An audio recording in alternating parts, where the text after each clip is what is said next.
Assalamualaikum warahmatullahi wabarakatuh. Alhamdulillahirabbil alamin.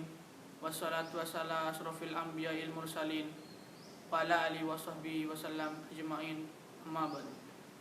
Perkenalkan, nama saya Ahmad Fauzi Afriansyah. Saya dari Prodi S1 Teknik Sipil, Fakultas Teknik, Universitas Negeri Malang angkatan 2021. Di sini saya akan membahas tentang kriteria pasangan yang ideal. Menikah adalah sesuatu hal yang disunahkan dalam Islam. Bahkan bagi setiap manusia, pernikahan adalah suatu yang diidamkan. Meskipun bukan suatu hal yang wajib, tetapi menikah adalah bentuk ibadah. Sebab dalam Islam, tujuannya nikah adalah untuk melanjutkan keturunan dan menghindari zina yang sangat ditentang oleh Allah Subhanahu wa taala, sekaligus mengikuti sunnah Rasulullah sallallahu alaihi wasallam. Maka dari itu setiap manusia dianjurkan untuk menikah. Menikah adalah sunnahku. Barang siapa yang tidak mengamalkan sunnahku berarti bukan dari golonganku. Hendaklah kalian menikah. Sungguh dengan jumlah kalian aku akan berbanyak-banyakan umat. Hadis riwayat Ibnu Majah. Mencari pasangan hidup untuk membina rumah tangga bersama tidak boleh dilakukan sembarangan. Jika kamu memilih pasangan, bisa jadi malapetaka dunia. Karena pasangan yang kamu pilih nanti adalah seorang yang akan menemanimu dalam suka maupun duka di sepanjang menjalani hidup bersama-sama. Jadi, kita seorang wanita, maka pilihlah suami yang bisa menjadi imam yang baik, membimbing kita ke jalan Allah Subhanahu wa taala. Jika kita seorang pria, maka pilihlah wanita yang baik dan patuh. Dalam hal memilih kriteria pasangan yang ideal, ada yang mendahulukan nasabnya daripada kekayaannya. Ada yang mendahulukan paras daripada nasabnya. Tapi itu semua kembali kepada individual masing-masing dalam memilih pasangannya. Dalam sebuah hadis dijelaskan bahwa nukahul mar'arba'i limaliha walihasabiha walijamaliha walidiniha fatfar bidzatid dini taribat yadaka. Wanita itu dinikahi karena 4 hal, yaitu hartanya, nasabnya, kecantikannya, dan agamanya. Nasabnya, pilihlah yang memiliki agama, maka kalian akan beruntung. Hadis riwayat Bukhari. Hadis yang diriwayatkan dari Abu Hurairah dari Rasulullah SAW menjelaskan bahwa wanita dinikahi karena 4 hal, yaitu sebagai berikut. 1.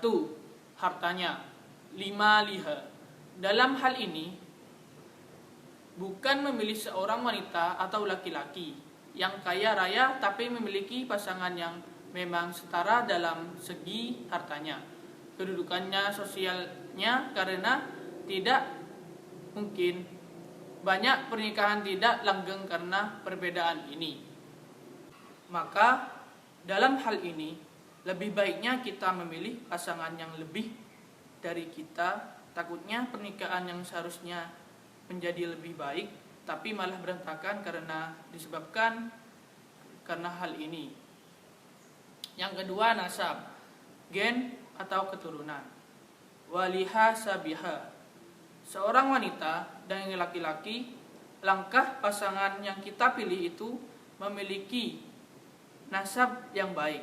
Sebab jika memiliki nasab baik itu secara tidak langsung akan mempunyai perilaku yang baik juga.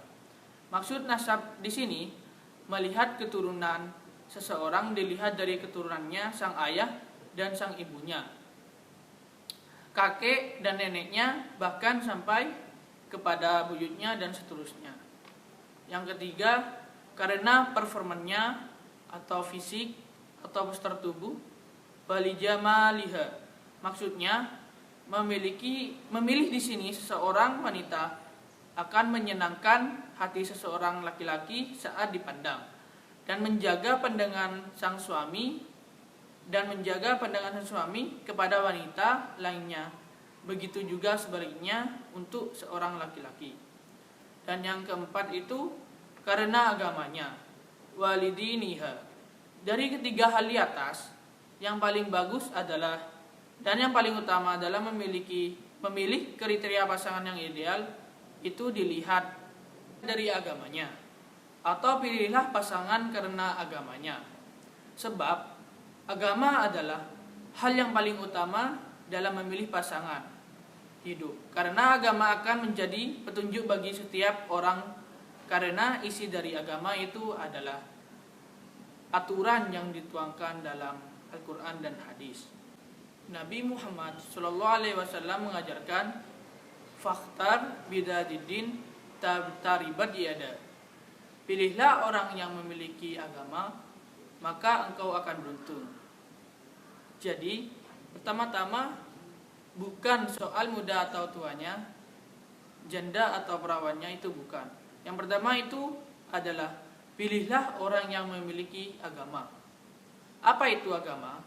Para ulama lain mengatakan definisi lain tentang agama. Tapi menurut saya, agama seseorang itu bisa dilihat harus yang ada hubungannya dengan 4 pihak. Yang pertama itu hubungannya dengan Allah. Dan yang kedua hubungannya dengan ibunya. Dan yang ketiga itu hubungannya dengan teman sebayanya. Dan yang keempat itu hubungannya dengan anak-anak kecil. Yang pertama, kenapa hubungannya dengan Allah? Lah, kalau sama Allah tidak setia, masa diharapkan sama pasangannya setia? Dan yang kedua itu hubungannya dengan ibunya. Kenapa kok ibu? Lah, kalau sama ibunya gak bisa hormat, masa bisa hormat kepada pasangannya? Dan yang ketiga itu kenapa kok teman sebayanya? Karena teman sebayanya itu kalau dalam pergaulan pasti kenal dia.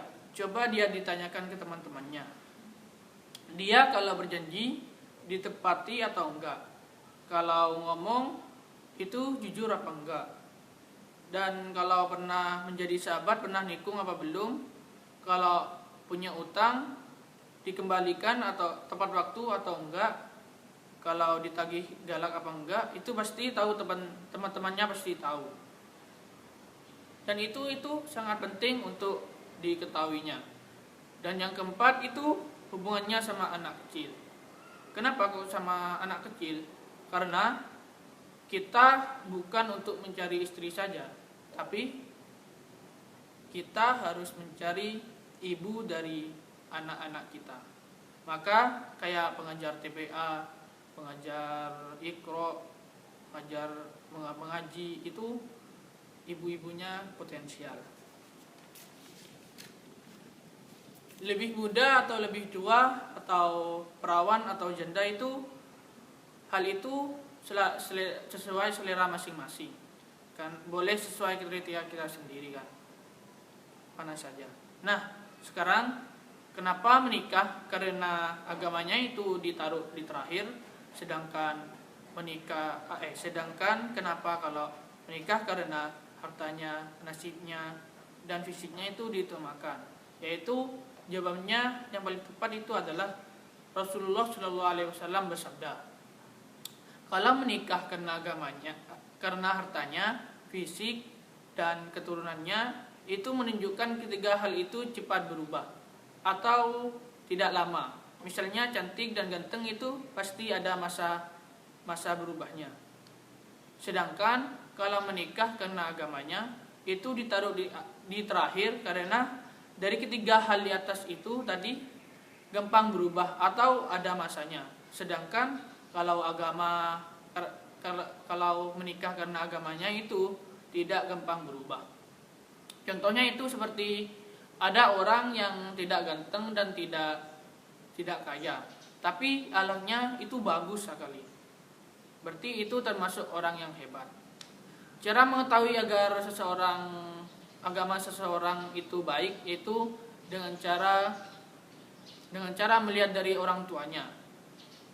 Lihat pribadi orang tuanya. Orang menikah itu harus seimbang. Artinya seimbang itu adalah satu, dalam agamanya itu seimbang. Yang orang Islam itu yang mengikuti agama Islam itu ada dua, aliran NU dan aliran Muhammadiyah. Yang kedua itu seimbang dalam segi materi. Dan yang ketiga itu seimbang dalam mazhabnya. Yang keempat itu seimbang dalam pendidikan dan intelektual. Tetapi pendidikan itu tidak wajib. Dan yang kelima itu seimbang dalam segi usia. Tapi dalam segi usia itu tidak wajib juga. Hanya di usia normal orang yang menikah itu, apabila usia laki-laki itu harus lebih tua 5-7 tahun daripada usia istri atau wanita. Jadi kesimpulannya itu adalah, menurut saya itu adalah apabila kita memilih kriteria pasangan yang ideal itu, kita harus tahu yang paling penting itu adalah agamanya. Paling penting itu adalah agamanya dibandingkan yang lainnya. Dibandingkan yang dari ketiga itu, yang dibandingkan dari yang tadi. Kenapa kau dibandingkan agamanya? Pilihlah karena agamanya. Pasangan yang ideal itu adalah dengan cara melihat akhlak dan agamanya yang sesuai dengan kriteria masing-masing. Jika agama dan akhlak tidak sesuai dengan kehendakinya, maka sulit untuk membangun sebuah hubungan ke depannya. Jadi agama yang dimaksudnya itu memiliki kesamaan agama, dan yang dimaksud dengan akhlak itu akhlak seseorang tersebut berakhlak baik. Sekian dari saya, kurang lebihnya mohon maaf. Apabila ada kesalahan kata mohon maaf. Wassalamualaikum warahmatullahi wabarakatuh.